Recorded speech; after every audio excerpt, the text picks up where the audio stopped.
Samantala, nagpahayag naman ng iba't ibang reaksyon ng publiko ukol naman sa pag-abolish ni Pangulong Aquino ng Priority Development Assistance Fund o PDAF. Ang ilan po ay pabor habang meron din namang hindi.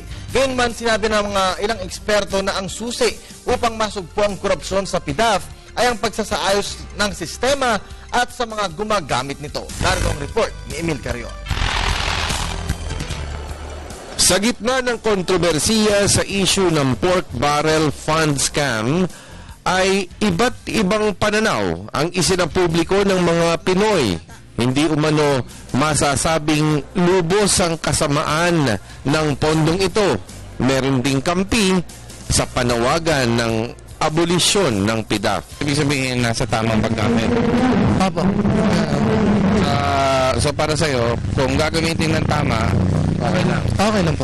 Tama rin yata, sir. Na para ay si pundo rin sa mga tao, di ba? Pork barrel kasi yan. Yung mga talaga yung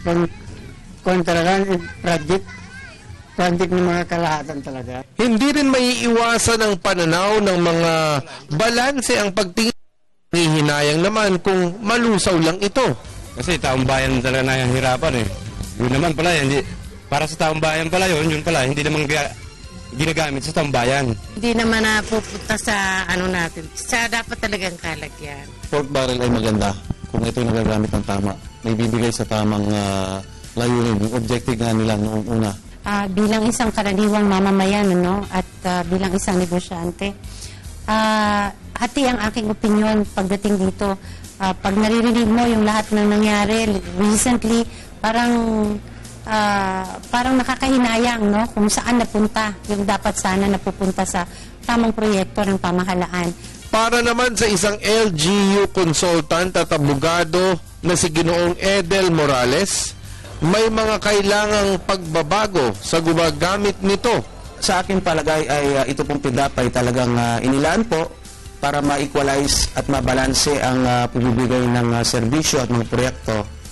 Kung ito may ayos lang ng gobyerno ng ating presidente na tulad ng kanyang tuwid na daan, doon sana masunod.